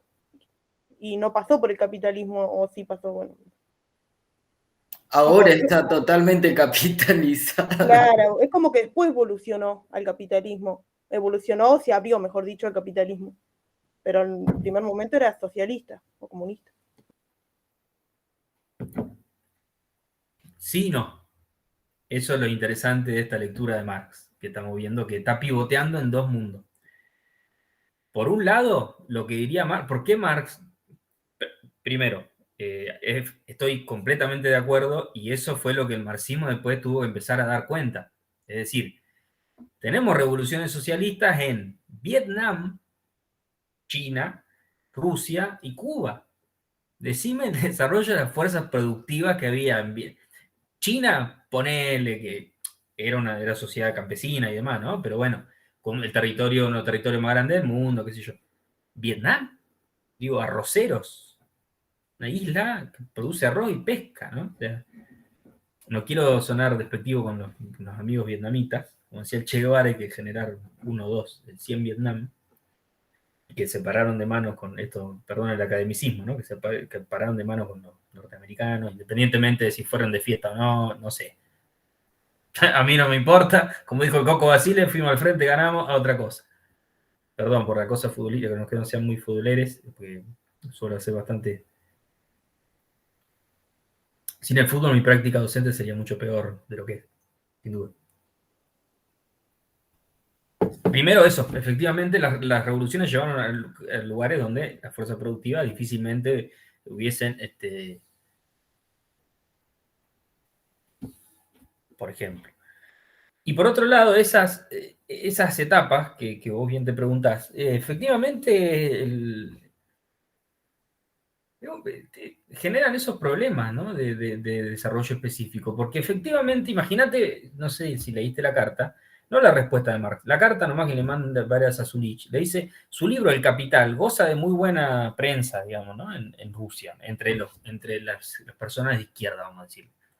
Pero justamente le están diciendo, producto de su lectura del Capital, que hay que acabar con la comuna para agarrar todos esos campesinos que vienen produciendo de manera comunal hace mucho tiempo, privatizar eso, parcelarlo, mandarlos a la ciudad, proletarizarlos, porque eso va a llevar, ¿no? al aumento del proletariado, a la contradicción de la fuerza productiva, la relación social a la producción, y después se va a llevar adelante la revolución, ¿no? Y Barnes dice, no, de ninguna manera, pero yo jamás hubiese dicho eso. Yo lo único que dije es un proceso que se da en Europa Occidental, primero, ¿no? A mí no me vengan con, con cosas extrañas. Segundo, la comuna rusa tiene una condición de contemporaneidad con el desarrollo capitalista que le permite otras particularidades, ¿no? Hay que pensarlo de otra manera. Y segundo, o tercero y cuarto, creo que pone 5 puntos en la respuesta, ahora no me acuerdo exactamente, es una locura si podemos ahorrarle a la gente, al desarrollo histórico, su parte más terrible que es capitalista, se la vamos a ahorrar. La mejor manera de defender la comuna rusa es siendo una revolución socialista ahora, ya, ¿sí? No después del desarrollo capitalista de Rusia. O sea que esas etapas en el propio Marx ya están puestas en tensión.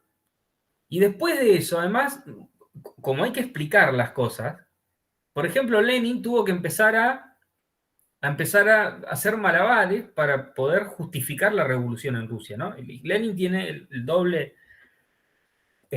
mérito de ser un intelectual de los más importantes del marxismo en la historia mundial, pero a su vez ser un revolucionario y uno de los dirigentes del partido bolchevique que lleva adelante la revolución de octubre del 17 en Rusia. Y él la tiene que justificar. Entonces dice, entre otras cosas, ¿no? 2 cosas, 3, dice. La cadena se rompe por el lado más débil, que es Rusia. Eso, bueno, Marx no lo llegó a ver. Tercero, Marx se quedó corto. Hay un quinto modelo de producción que es el imperialismo, ¿sí? Y que acelera las contradicciones. La Primera Guerra Mundial, producto del imperialismo, no, la Primera Guerra Mundial para todo el marxismo fue producto del imperialismo, ¿no? De este afán de dividirse África, entre otras cosas. De hecho, todos los partidos comunistas, eso es lo que me estoy yendo al diablo. La socialdemocracia alemana firma, junto con los otros partidos en Alemania, impuestos especiales para la guerra. Cuando todos los partidos comunistas del mundo se oponían a la guerra, porque ¿qué decían? Es una guerra capitalista, imperialista, que encima la vamos a pelear nosotros, porque ¿quién la va a pelear? El proletariado. Y además todavía hay una visión que recién se va a destruir, digamos, con Rusia, que la revolución socialista o es mundial o no lo es. Todavía hay una apuesta a una revolución mundial. Después va a venir la vía, ¿no? El llamado socialismo en un solo país, que discute la Tercera Internacional. Pero hasta acá iban a empezar a caer como moscas, ¿no? Porque la revolución no iba a funcionar si estaba en un solo país, ¿no? Y después empiezan todos estos malabares teóricos para poder justificar esto, ¿no? Y algunos malabares y algunos desarrollos muy interesantes, ¿no? La vía cubana al socialismo, por ejemplo. Bueno, el propio Fidel Castro dice, nosotros no vimos, yo ya lo dije la clase pasada, nosotros no vimos un solo proletario desde Bahía Cochino hasta, perdón, desde, se me fue el nombre.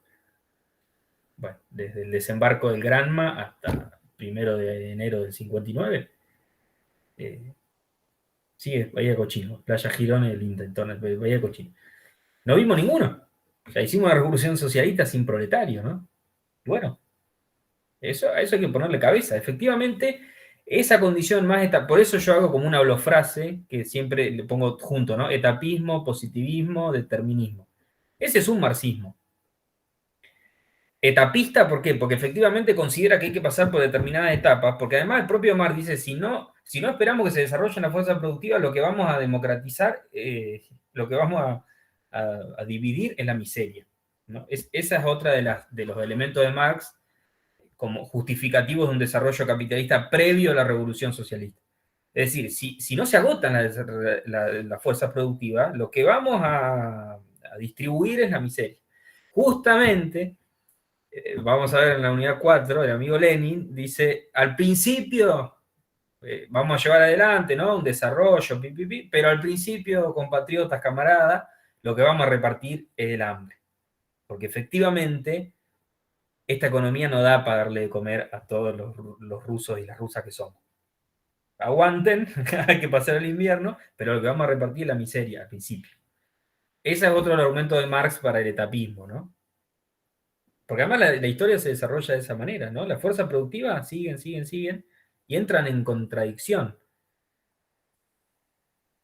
No sé si eso responde más o menos a tu... Sí, no, eso está bueno, de ver estas dos vertientes. El Marx de la dominación británica de la India te diría, pero por supuesto, hay que pasar todas las etapas, y de hecho lo que está haciendo Inglaterra nos duele muchísimo, pero es la historia en acto.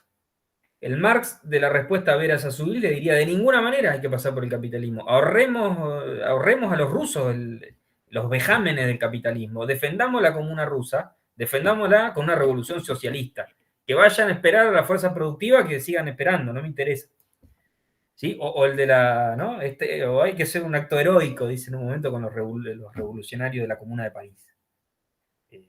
Eso, en ese pivot, ¿no? Que se maneja el propio Marx y que habilita lecturas desde la Diane Matt, que es la parte tapista más terrible del stalinismo, terrible en términos teóricos, no digo que haya sido peor que los gulag, pasaron cosas peores durante el stalinismo, pero como, imagínense, en las internacionales, todos los años se venía haciendo internacionales, o todos los años cada tanto, una vez que Rusia hizo la revolución, se imaginarán que la posición rusa dentro de la internacional tenía una relevancia particular.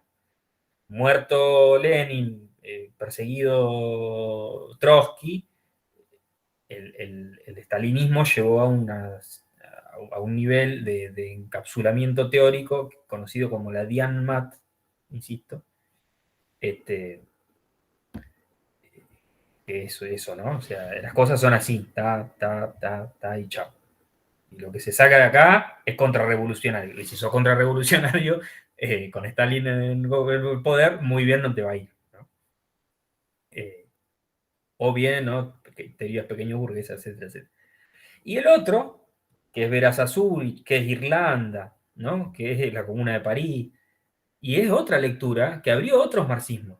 Y a nosotros nos parece que esa vía es la que mejor, de la que mejor se agarran los intelectuales latinoamericanos, los más piola, para poder pensar, y además son las preguntas latinoamericanas, o sea, de la misma manera que a vos, Bárbara, o Cristian, digo ustedes porque son los que opinaron, no que al resto no le haya pasado, quiero decir, o a vos, Nora, te hace ruido, ¿no? Como decir, pero te hace ruido porque sos latinoamericano también. Si por ahí si fueses inglés, no sé si te haría tanto ruido estas cosas que está diciendo este señor con de los pobres hindúes. Pero indudablemente no nos ha comprendido.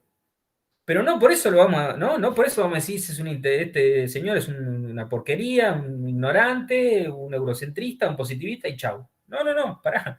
Este es el gran pensador de la sociedad capitalista. O que su teoría no se pueda adaptar a nuestro continente. Claro, o como dice mi codirector de tesis, otra vez de Nazarena Vélez, traducir. ¿Por qué el marxismo no se puede traducir a América Latina, ¿no? El concepto de traducción es un concepto potente, no solo es decir palabras en otro idioma. Decime, Nora. Sí, yo estaba pensando recién si hay algún texto o algo que diga cómo analizaría Marx lo que pasó en Chile con Allende, que un partido socialista llegue al poder y no hizo revolución ni nada. Bueno, el marxismo latinoamericano tiene muchas etapas, para usarla cínicamente a la categoría. Una es la vía democrática al socialismo, ¿no? O sea, ahí cuando se corre el eje, cuando Chile empieza a ser, por supuesto que al principio los partidos burgueses, los partidos de clase no se presentan a elecciones, porque la democracia es una democracia burguesa, ¿sí? Que lo único que hace es legitimar un Estado que sabemos que es de clase, ¿sí? Y lo único que hacemos es movilizar al pedo recursos y proletariado, y etcétera, etcétera. No hay que presentarse elecciones. La que se presenta a elecciones es la socialdemocracia alemana. Y le empieza a ir muy bien. Muy bien, muy bien. Pero la rompe, vamos a decirlo en términos contemporáneos. Y eso además supone, entonces, empuja a la segunda internacional a decir, ¿qué hacemos con la democracia? ¿Nos presentamos o no nos presentamos? Van a haber salidas más radicales, a la Rosa Luxemburgo, por ejemplo, van a seguir sosteniendo que de ninguna manera. Y los intelectuales alemanes, digamos, Ay, se me fue el nombre. Bernstein, por ejemplo, y el otro que era el secretario general de la sociedad. Bueno, se me fue el nombre. Van a decir, sí, por supuesto. Es una manera. Porque ya el Estado no es un Estado de clase. Y eso va a suponer una pregunta sobre el Estado, que hasta ahora no es una pregunta que nos hayamos hecho, que Marx se haya hecho, porque ya sabemos que el Estado es el comité de negocio de la burguesía. Y chau picho, y otra cosa, no interesa. El Estado es un instrumento de la clase para oprimir, para legitimar la cosa. Cuando, ya en el prólogo a la lucha de clases en Francia, que escribe Engels en 1895, con un Marx ya muerto, recuerden, se muere en 83, dice, bueno, en realidad nosotros deberíamos repensar, como que la acción estatal la sacamos de cuajo demasiado rápidamente, ahora es posible, tal vez, ¿no?, cambiar un poco el correlato de fuerza. El Estado sigue siendo un Estado de clase, pero permite, ¿no?, abre ciertas grietas, hay ciertos intersticios por los cuales el proletariado puede actuar ahí. Y eso va a suponer entonces otra gran discusión, la gran discusión de comienzo del siglo XX del marxismo, o fines del siglo XIX, principio del XX, que no se va a cerrar, digo, después viene Gramsci, después viene Althusser, después viene el gran debate del marxismo sobre el Estado de Emilio Iván Pulanza, debate clásico de los años 60, 50, 60, pero eso pasa también, ¿no? Porque digo, se muere Dios, digo, se muere Marx, y bueno, pasan cosas, ¿no? Digo, y de repente la revolución se da en Rusia, y hay que ponerle cabeza a eso. Y de repente la socialdemocracia es el tercer partido en cantidad de votos de Alemania. ¿Y qué? Entonces, pero por una cuestión que Marx dijo en el manifiesto, que el Estado era una cosa, la democracia burguesa, no nos vamos a presentar. Si somos el tercer partido en cantidad de votos, digamos, el que tenemos, el que depende, ¿no?, elegir el primer ministro, por ejemplo. Entonces, todas esas cosas no tienen respuesta en Marx, ¿no? Me fui un poco de tema, pero te quiero decir, intelectuales marxistas, una fue la vía democrática en América Latina, y después vienen, por supuesto, las dictaduras de la seguridad nacional, seguridad nacional no, o sí, La doctrina. La doctrina, sí, las dictaduras de nuestra Onganía, ¿no? Y ahí, pos de esas, viene la teoría de la dependencia. Hasta ahí teníamos, ¿no?, intelectuales marxistas, o no, algunos, que el desarrollismo primero, ¿no? Es decir, nosotros nos podemos desarrollar de la misma manera que los países europeos, digo, con Chile también, ¿no? Con Chile, ahí se van generando un montón de instituciones que hasta hoy existen, ¿no? Flaxo, Claxo, la CEPAL, ¿no? Todas esas instituciones supranacionales. Y después viene la dictadura, y después viene ¿no?, liberación o dependencia. Acá se acabó la buena voluntad, de ninguna manera. Nosotros tenemos... El problema es que hay un modo de producción específico en América Latina que supone una opresión del norte, del centro con respecto a la periferia. Y eso, obviamente se remontan de vuelta a Marx, etcétera, etcétera, ¿no? Hay un montón de marxismos latinoamericanos también, que uno lo puede rastrear de manera epocal o de manera, personal en algunos intelectuales. Muchos después se van a México, Portantiero, que ustedes lo van a leer con los usos de Gramsci, Portantiero, José Aricó, que se van en la última dictadura militar a México. En México hay un grupo muy interesante de intelectuales, el propio Ernesto Laclau. ¿Sí? Mucho antes tenemos, ¿no?, los que me interesan a mí, John William Cook, no necesariamente un intelectual militante peronista, que dice, en Argentina los comunistas somos nosotros. Juan José Hernández Arrey, que dice, soy peronista porque soy marxista, ¿no? Un montón de intelectuales que lamentablemente en general tampoco se ven en las carreras de grado. Pero perdón, me fui un poco... no sé si hay un texto que diga específicamente que hubiese pensado Marx, pero sí sé que buena parte de la intelectualidad marxista se va a Chile, porque imagínense que es la Rusia del 17, ¿no?, la vedette de las cosas. Bueno, de mi parte, perdón que como que me acabo de dar cuenta que son menos 2 minutos y yo de esto además me apasiona, entonces podría estar hablando con ustedes largo y tendido, ya después de las 7 con algún aperitivo de por medio, ¿no? Pero bueno, si alguna quiere decir algo, podemos retomarlo en la clase que viene, como terminar con esto. Estaría bueno que todos y todas logren leer los textos, algunos, porque son re cortitos, el más largo, insisto, son 12 páginas, que por ahí, con esta clase, y además teniendo en cuenta que esta clase va a ser un poco el puntapié para poder hacer el laburo de la segunda unidad, que insisto, escríbanlo ustedes como lo han comprendido. Todas estas preguntas están buenísimas, digo, por ahí hacerlo de preguntas, no necesariamente tiene, para certezas está el parcial, digamos. Porque si no, efectivamente, bueno, hay una incomprensión de América Latina, ¿qué pasa acá? Lo pueden estructurar a la manera de un gran interrogante también. Así que bueno, en función de que también es para un poco instrumental de también hacer un laburo más o menos piola, si relean o lean para la clase que viene y podemos salvar dudas o bueno,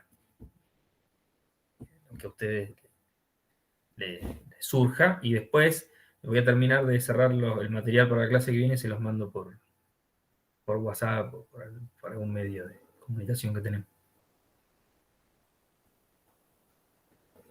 Si nadie tiene más. Sin otro particular, los saludo atentamente. No vamos a hablar de River, que el viernes terminamos la clase, que el buen fin de semana, que gane Boca el domingo, que no sé qué, no hablamos de River. No vamos a hacer leña del árbol caído. No vamos a hacer leña del árbol caído. Nosotros ya está cómodo. Está bien, está bien. El problema es de ellos. La pelota está al lado de ellos. Sí, no. Nosotros estamos hechos. Bueno.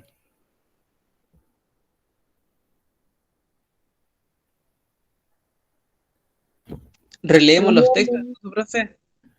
No necesariamente. Si los leyeron y la clase ya les quedó, bienvenido sea. Si Listo. en función además de que la actividad de segunda unidad es sobre esto. Sí, también están las cartas. Cartas a Kugelman, escrito sobre la comunidad ancestral. Sí, y la carta que le manda Vera Sasulich, que es una rusa que le manda a Marx, y la respuesta de Marx a Vera Sasulich. Son esas dos, Bolívar y Ponte, la dominación británica de las Indias, una carta de Engels a Joseph Bloch, y el prólogo a la contribución a la crítica a la economía política. Con esos textos ustedes tienen que hacer el trabajo correspondiente a la unidad 2. Como versa sobre esto, ¿sí? de jugar entre determinismo, acción, agencia, ¿bien? Digo, si no, es necesario que nos tomemos un pedazo de la clase que viene, está todo bien. Para la clase que viene vamos a ver algo de teoría feminista marxista o economía feminista marxista, que les voy a dar, que les voy a hacer una selección en estos días, viendo la cordillera de los Andes de frente. No, que chaca chocolate voy a dar. Cobro 2 pesos con 50 acá en la universidad. Esto Listo, profe. Saludos. bueno, Gracias, profe. no a ustedes. Gracias, profe, nos vemos. Chau, Adiós. chau. Chao, profe. Profe, Chao, profe. Sí, profe, sí. buenas tardes.